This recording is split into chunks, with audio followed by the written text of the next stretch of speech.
Hey everyone, Drew here with the Wilderness Systems team. One thing I've gotten a lot of questions about, especially since moving to New England / the Northeast, is about bait casting reels. And I think a lot of people up here don't use them as much. I know I didn't growing up. They can be a little intimidating and new and different, and everyone kind of fears the backlash. But over the years, living some different places and using different techniques, I've kind of come to love them, and now, the majority of my rods and setups are bait casters. So I guess the first thing is choosing a bait caster. And there's various brands, there's various speeds, left or right retrieve. The options are fairly limitless. I guess I'll start with the retrieve. So traditionally, if you're right-handed, you use a right-hand retrieve, left-handed left-hand retrieve, the opposite of as you would with the spinning rod. However, anymore, a lot of guys use, the same as their spinning gear. I happen to use some lefties and some righties depending on the technique. Like when I'm flipping or topwater or jerkbait, I prefer a left-handed reel. Otherwise, I prefer the traditional right-handed bait caster. In terms of brands, everyone has a favorite. Try a few, find one you like. I fish Abu Garcia. I feel like they're the best bang for the buck in terms of what you get, quality and price. On that note, price, you'll find bait casters ranging from $40 to $500. There's no doubt in my mind that you get what you pay for. However, when you're first bait caster, don't break the bank. Keep it reasonable, $100 or so. You can find a lot of really nice reels for $100, either during sales or guys selling them online or things like that. In terms of speed, I have a number of different speed reels and I use them just based on what I'm fishing. A pretty standard getting started speed would be 6.4 to 1 or close to that. If you want to fish fast with it, maybe a 7.1 to 1 or something around there. But those kind of the basics. When you get your bait caster, of course you have your handle and your drag star next to it.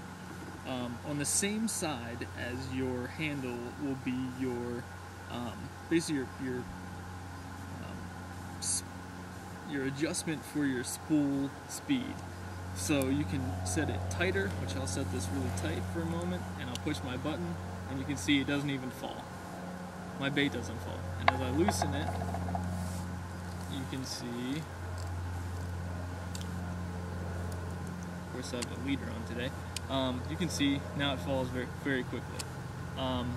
As a beginner, I always tell people to set it to fall about a foot per second.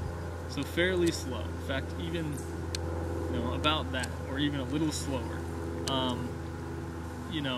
When you start, it's going to be super easy to backcast. You're going to need to practice. Start slow. You're not just like driving. First time, you're probably not in a Ferrari racing the streets of Italy or something. You're out in an empty parking lot. So practice slow. On the other side of most reels now, there's your another braking system. A lot of the times it's magnetic brakes. You might find it different in most reels, or in some reels, but most now are magnetic.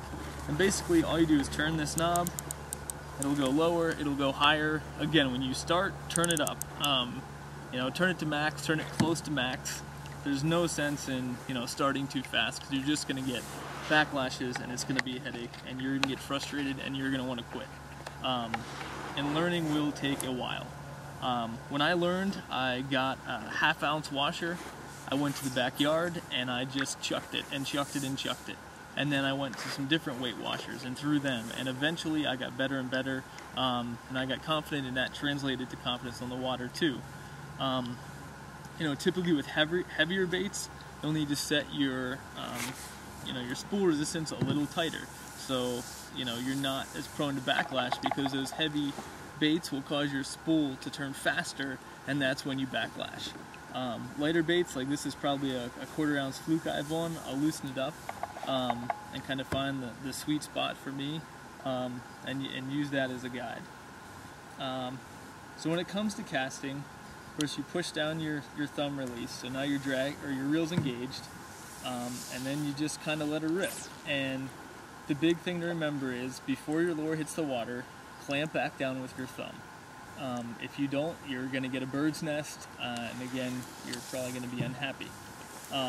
One thing I'll say is, when I remember when I started, that's all I did. I pushed the button down, I held the spool, I threw it, and I clamped it before it stopped. And my drag, or my reel was set up so that everything was tight enough so that I wouldn't backlash.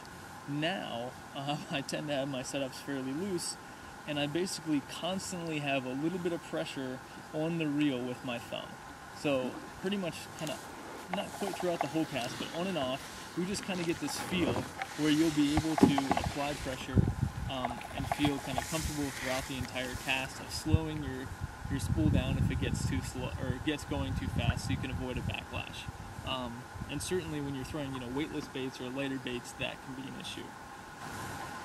Alright, so I guess just one other quick casting demo. So push the button down, let it rip, and then you can steal on that one. So again, I have it set pretty loose, so I use my thumb, and you can kind of hear it. Hopefully you can hear it in the video.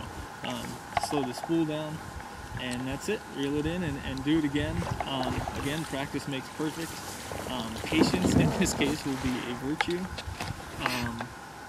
But baitcasters can be great. When you get good, you can throw all sorts of monstrous baits to really small ones.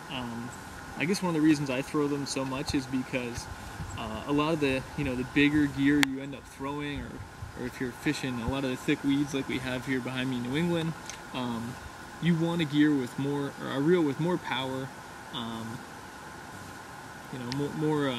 more bearings, things like that, so that you're not just taxing your gear. Because if you use a spinning rod all the time, especially for big baits, or even throwing a big spinner bait all day, from all the resistance for those blades, it can really wear on your spinning reels fast and wear them out. So that's one huge thing the baitcasters are good for, is throwing a variety of baits and really not taxing your gear.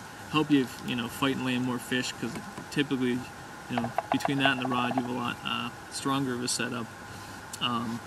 Also, if you ever want to learn to pitch and flip, they're really clutch. Really, it's the only way to learn to pitch and flip is with a baitcaster. Trust me, I thought I could do it with a spinning reel, and I tried it forever, and I can skip great, but pitching and flipping is another beast. And when you get good at it, you'll realize. I'll save the pitching and flipping for a different demo. But yeah, if you have any questions, feel free to contact me, Facebook, my website, Manpowered Fishing, on the Wilderness Systems website, and I'd be happy to answer them, as I'm sure would any of the other guys on the team. And go out there, try it out, and good luck.